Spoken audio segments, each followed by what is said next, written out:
My name is Reverend Dr. Scott Theodore Winters. Thank you for joining me for this service this Sunday morning at the UU Church of Amherst. I'd like to start this morning with a kind of prayer. Beloved friends, we live in historic times. Hate and greed are on the march. The common good is begging for breath. Death itself stalks the land, distant yet imminent. We are sore. We are strained. We are exhausted from all our tears and all our fears. Look upon how we helped to turn out the vote. Look upon how we met oppression with love. Look upon how we meet the specter and the shadow with compassion and kindness. Look upon our various faiths, our principles, our convictions, and all the light which guides. These times are historic because the human heart is winning. Love is saving this world, one heart at a time. Compassion is saving this world, one mask at a time. Justice is restoring this world, one vote at a time. From our hearts and by our hands, we are committed to this greatest of all works. So this is my prayer to you today. I pray to you that you might know the victory of the heart. I pray to you that we continue to push back against hate and greed. I pray to you that we continue to restore wholeness and righteousness to our world. I pray to you that we continue to wage war against death itself. I pray to you that you may find and share the strength and compassion we all need amid these times.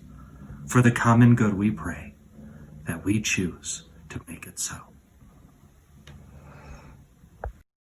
Come, come, whoever you are, wanderer, worshiper, lover of leaving, ours is no caravan of despair. Come yet again, come. Come, come, whoever you are, wanderer, worshiper, lover of leaving, ours is no caravan of despair.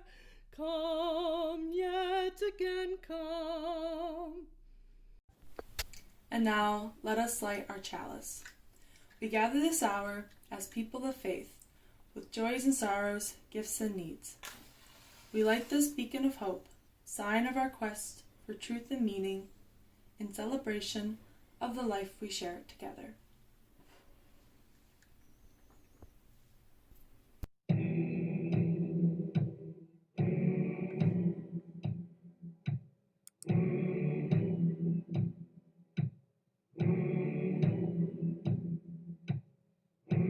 Jesus being as friend and a big mac and cheese.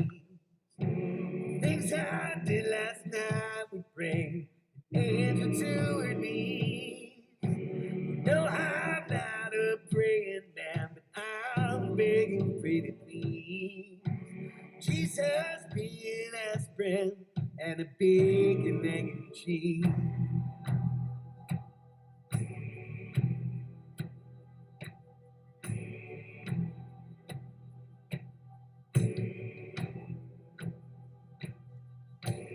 Jesus, take this bottle from my weak and shaking hand. I don't go to the meetings, and I'm not a patient man. If I die, my wife and son won't ever understand. Jesus, take this bottle from my weak and shaking hand.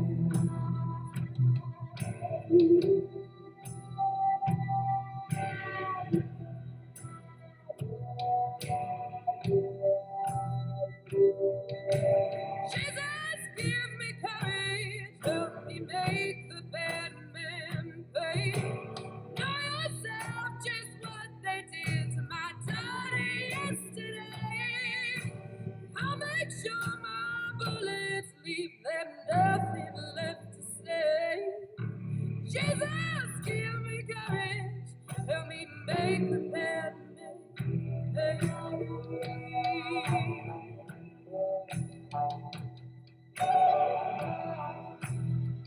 Jesus,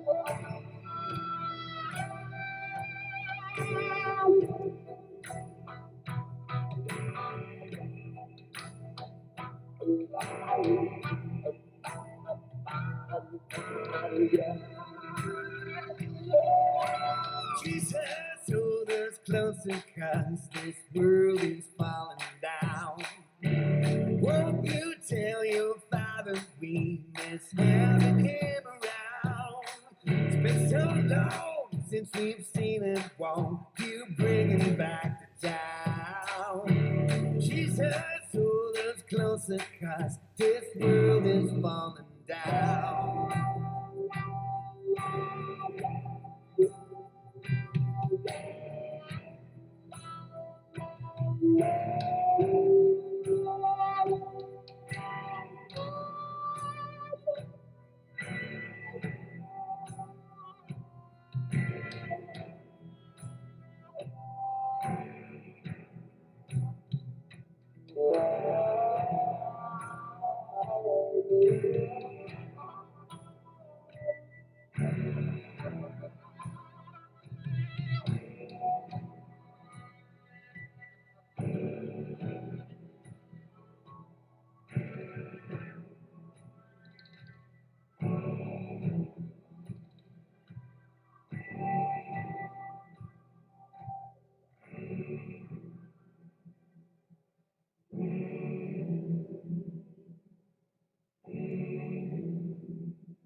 In the small prairie town of Pangea Creek, life, it was hard for the timid and meek. For there lived in this town 2 outlaws so mean, they could stare at chameleons and make them turn green. Now the outlaw named Hank said, "I own this town, and any fool who denies it, they'll find 6 feet down." But the outlaw named Frank, he said, "I'm in charge, and any fool who denies it had better be large." So they faced off on Main Street one dark, chilly night to prove to the death which outlaw was right. 200 townsfolk were lining the street to see which of the outlaws would die in defeat. Hank took a step forward and Frank took one too. Then smiling, Hank pulled a small knife from his shoe. Frank took the knife and still quite unafraid, he pulled out a dagger with a 13-inch blade. While Hank moved in closer and gritted his teeth, and he pulled a long sword from its black leather sheath. Frank smiled when he saw that, and vowed to survive, and he drew from his holster a Colt .45. Well, the distance between them was getting small fast, and the townspeople braced for the opening blast. But Hank wasn't finished. He still had some tricks, and he pulled from his shirt 7 dynamite sticks. He ignited the fuse, and he said with a hiss, "Okay, Mr. Outlaw, let's see you top this." Well, Frank didn't falter. He had nothing to lose. He pulled out 8 more sticks and lit the short fuse. Nose to nose they just stood there, explosives held high, and 200 townsfolk prayed not to die. There were tall people, short people, fat people too. They were men, they were women, they were me, they were you. They were neighbors and relatives, and everyone knew that their lifetimes would end when that night was through. All because of 2 outlaws too stubborn and blind to put down their greed and leave bygones behind. But the fuses grew shorter, the end it was near, and neither old outlaw displayed any fear. They just stood there and scowled and stared eye to eye, and somewhere in the town, someone started to cry. Then, as 200 townsfolk prayed in the dark, Hank reached his hand up and snuffed out his spark.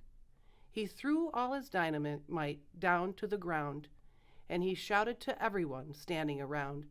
He said, "Let it be known, if just one soul survives, it was Frank who destroyed all you townspeople's lives." Well, Frank's face grew pale, and he looked up and down at the parents and children who lived in that town. and the parents and children just trembled and stared. They were white-knuckled, weak-kneed, exhausted and scared. Well, he snuffed his fuse too, and he threw down his sticks, and he said, "Listen up, all you Prairie Town hicks. If it's peace that you want, well, I've hardly begun." And he threw down his .45 caliber gun. Well, Hank stared in wonder. Then his sword hit the ground. To the townsfolk, that clank was a heavenly sound. Then the two threw down bullets and daggers and knives, and the townspeople cheered. They'd escaped with their lives. Well, the outlaws, they're gone now. They left not a trace. Those two men who started Pangea's peace race. And Pangea's Creek's thriving, and it's known all around that you leave your guns home when you visit that town. All because of two outlaws who met long ago, who both had the wisdom to simply say no.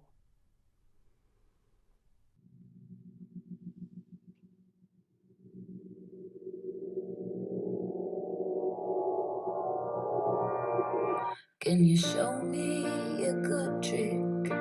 Show me some magic. Can you pull the whole world from my ear? I hate how the best things keep disappearing, like Leonard and Bowie and the ice caps here. And we're left with this ignorant bliss.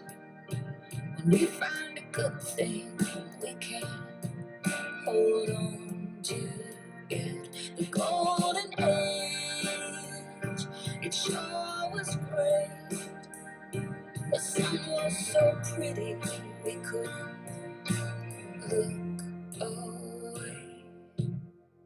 Now I can't see my brother, my sister or mother, through the rose-colored glasses of my own news feed. And the sermon I'm giving in this new algorithm, it's falling on deaf ears, 'cause the choir already believes.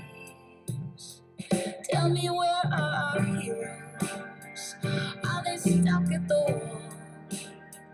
'Cause we got some real villains to stop before they kill us all. The golden age, it's ours to save. I hear the bells ringing. Are you awake?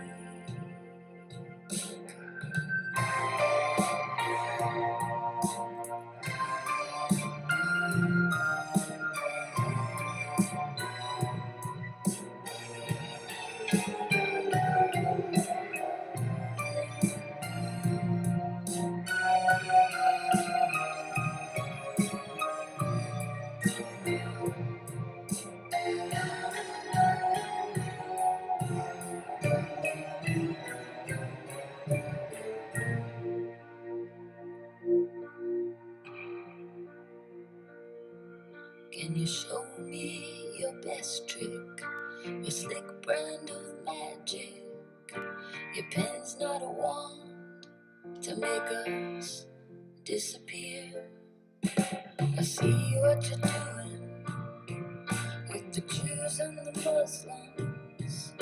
You're sawing us all in half with your fake fear.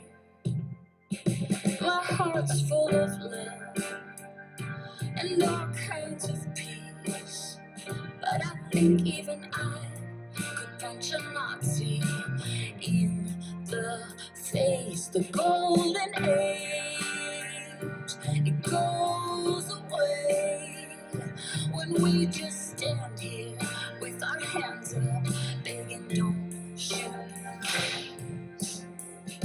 I'm sure Mars is nice, and I do love the moon, but this is my home, and I'm not leaving anytime soon. So call if you need me, and I promise I'm there with a thermos of coffee and cups to share.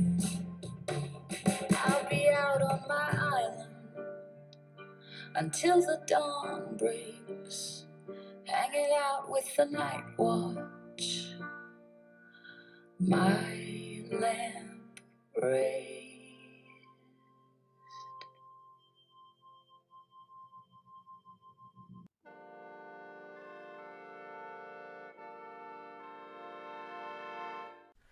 This year has been a time of profound revelation for us here in America.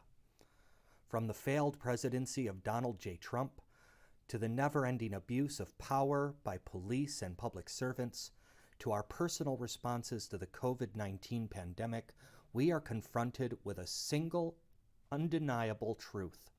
Our social contract is failing, and we, in turn, are failing one another. These simple masks are a singular example of our national sickness. Stopping the spread of this disease could be easily managed by simply wearing a mask, just like this one. We don't wear these masks to protect ourselves. We wear these masks to protect one another. It takes but a few seconds to put a mask on, a few seconds and some discomfort to save lives. This mask is more than just a defense against an invisible killer. The mask is a symbol of compassion. When I mask up, I am making several choices. By putting on a mask, I am saying, your life is more important than my discomfort. When I socially distance, I am recognizing how interconnected we truly are. By trusting the doctors and scientists, I am placing my faith in science and reason. Wearing a mask is a simple choice, not to protect oneself, but to protect one another. This simple choice, however, has been turned into a polarizing political issue, and human life should never be so politicized. Yet here we are. This is a symptom of our national spiritual sickness.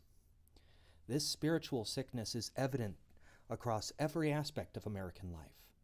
Compassion against selfishness, ego against community, private interest against the common good. The past 4 years have revealed a national character without compassion, without care, without conscience or concern for our fellows, and most importantly, our compassion deficit is killing us on all sides. Whether it is COVID-19, the reality of our changing climate, or the stark truths of our broken social infrastructure, we can no longer deny a simple fact. The road of rugged individualism leads to death. Together, and only together, through a commitment to the common good, can we thrive. Amid this backdrop, we talk every day of our house divided. We compare our circumstances to the 1850s. Some folks even talk of a second civil war, as if we ever stopped fighting the first one. If our house is so divided, it is a mean-spiritedness in our character which has torn us asunder. If our nation is diseased, it is power lust, selfishness, and greed which has sickened us. If our culture is collapsing, it is our callous disregard for one another which has brought us to the brink. Our future depends upon the difficult work of reflection and reconciliation and restoration. Amid this crisis of the American conscience, we have an incredible opportunity before us.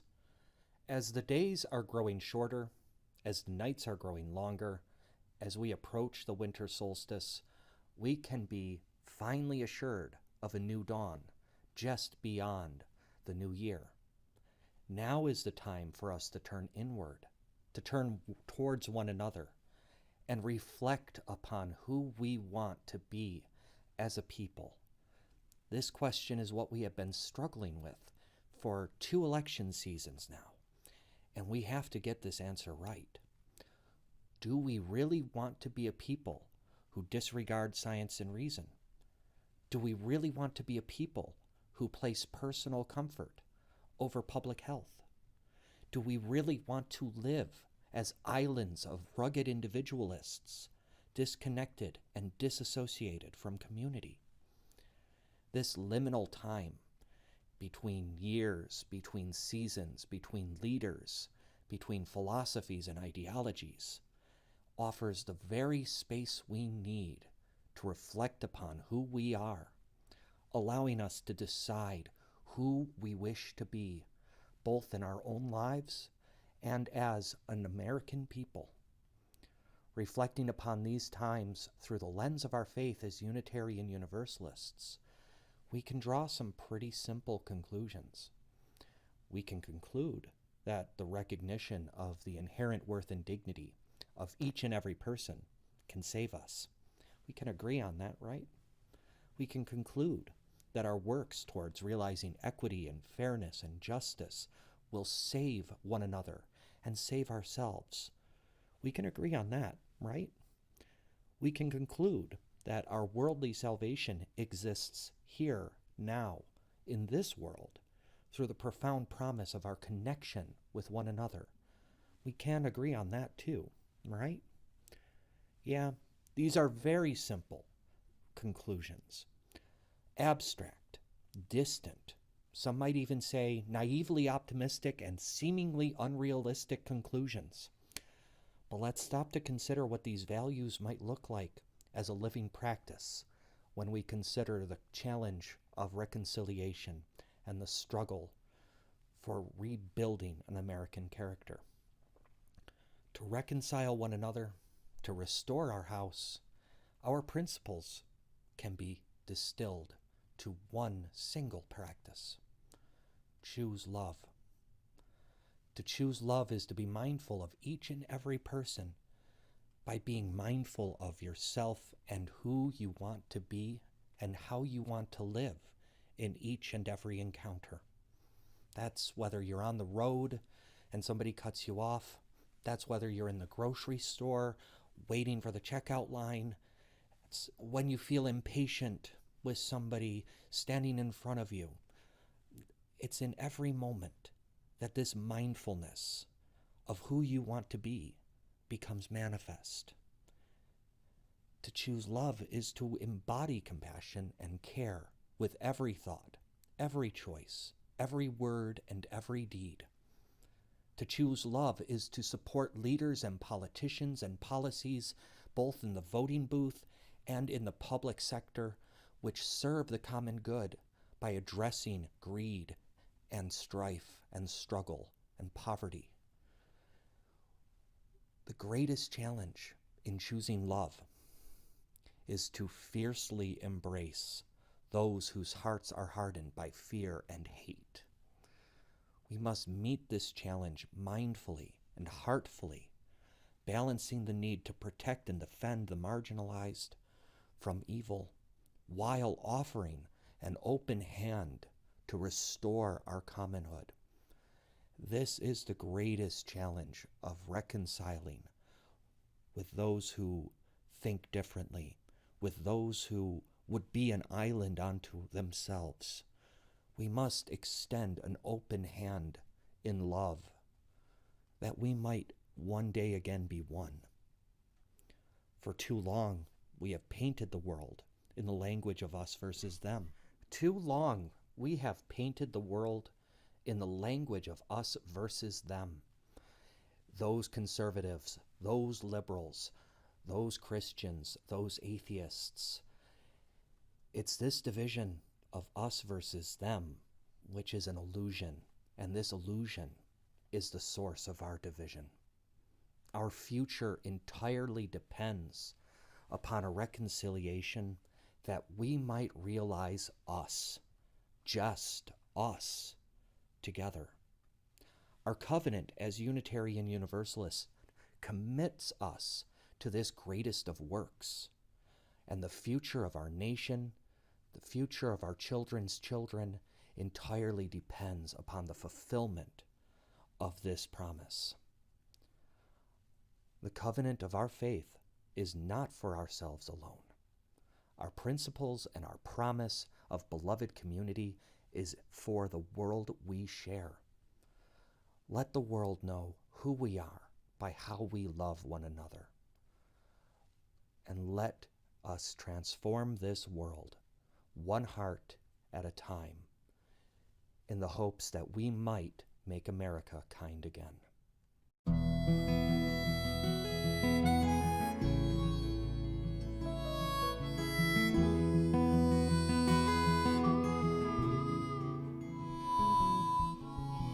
May the beauty before me open my eyes to see.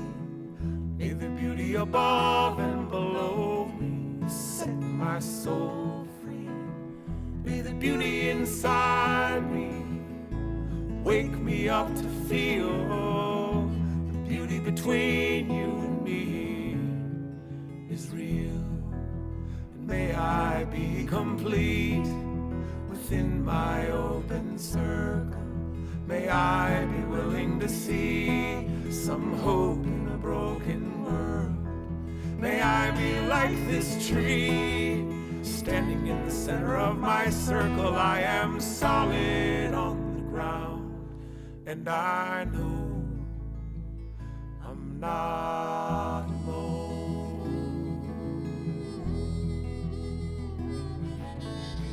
May the beauty before me open my eyes to see.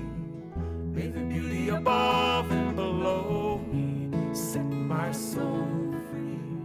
May the beauty inside me wake me up to feel the beauty between you and me is real. And may I be complete within my open circle. May I be willing to see some hope in a broken world. May I be like this tree, standing in the center of my circle. I am solid on the ground, and I know I'm not alone. I'm not.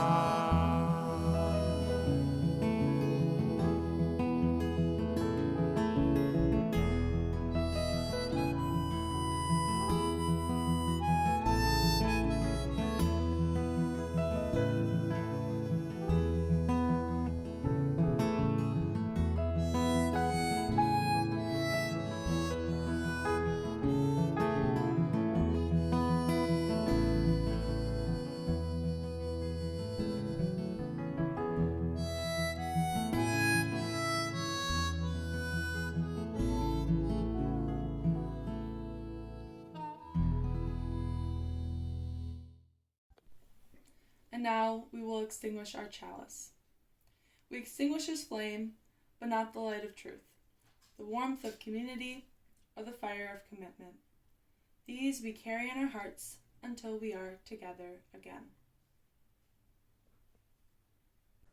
In the words of Václav Havel, the salvation of this human world lies nowhere else than in the human heart, in the human power to reflect, in human meekness and human responsibility. As we consider these words, let us choose together to save this world. Let us choose to save one another. Let the world know who we are by how we choose to love. This is my prayer to you. Go forth in peace, in the hopes that a brighter day is soon to come.